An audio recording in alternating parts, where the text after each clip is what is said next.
Let's explore the dramatic life of Socrates, widely known for the famous quote, "Know thyself, and examine the true meaning of his sayings," as a guide to more enriching human relationships.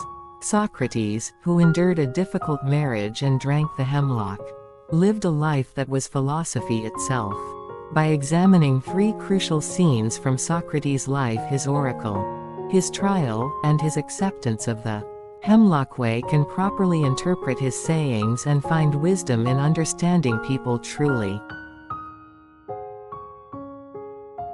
Firstly, the scene where Socrates receives the oracle is significant, because it was a crucial motivator for his pursuit of wisdom and philosophical inquiry.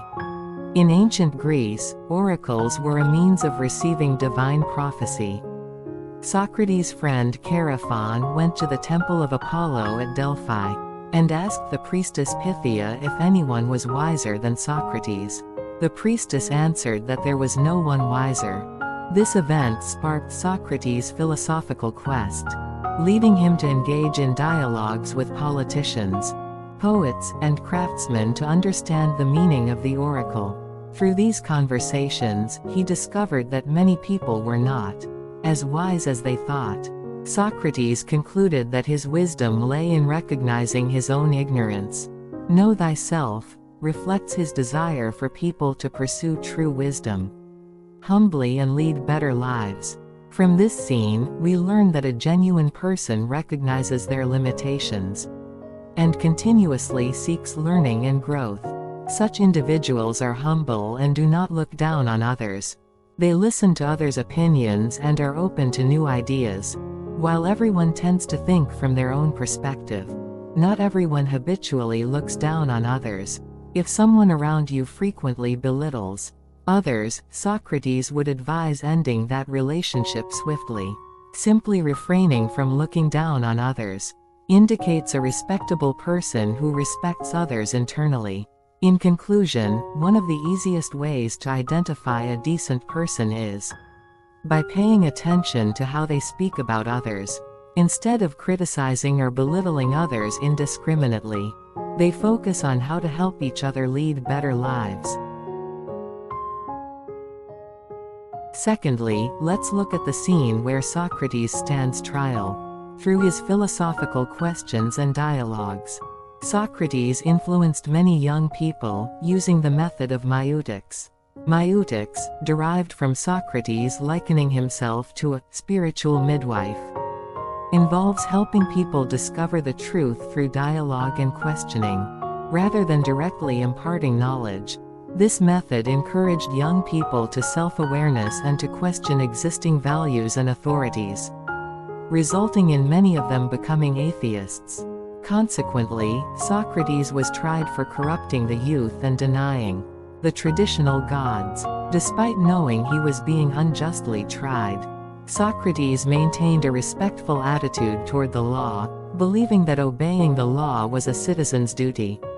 During the trial, he reiterated, "True wisdom is in knowing that we know nothing," urging everyone to recognize their limitations and pursue true wisdom. His philosophical beliefs and methods clashed with Athenian society, leading to an unfair trial. But he remained steadfast in his principles. From this second scene, we can infer that a genuine person has clear values and beliefs and acts consistently according to them. Such individuals do not stay disheartened for long when faced with difficulties. They quickly regain their composure and continue their work according to their beliefs. This involves a significant degree of patience. However, this does not mean blind self-assurance or positivity. Rather, it refers to someone who can quickly overcome setbacks and dispel negative energy from disappointment, essentially, a problem solver. Someone who doesn't remain disheartened for long shows enthusiasm for life and seriousness in their approach, valuing both their happiness and yours. Thirdly, we examine the scene where Socrates drinks the hemlock.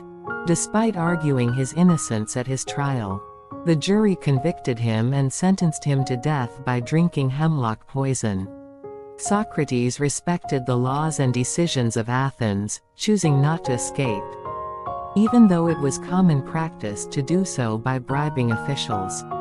His wealthy and influential friend Crito urged him to escape, arguing that the trial was unjust, but Socrates refused, stating that as an Athenian citizen, he must respect the laws and contracts of the city.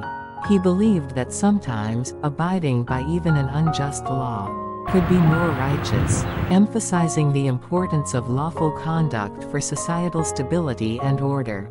Before drinking the hemlock, he told his disciples not to fear death, seeing it as a release or a new beginning, and reaffirmed the need to live a life of philosophical inquiry, stating, "The unexamined life is not worth living."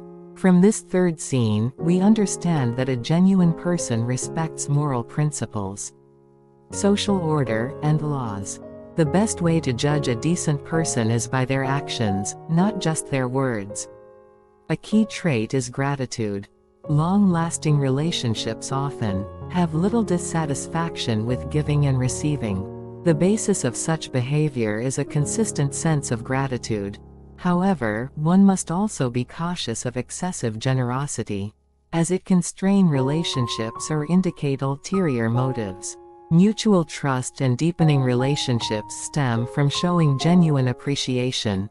A grateful person is polite, respects social order, and maintains harmonious relationships.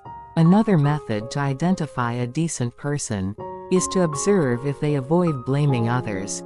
Wise individuals take responsibility for the outcomes of their actions, while foolish ones habitually shift the blame. The distinction between the wise and the foolish lies not in their social status, but in their sense of responsibility. Socrates' refusal to escape and insistence on following even an unjust law exemplify his responsible nature.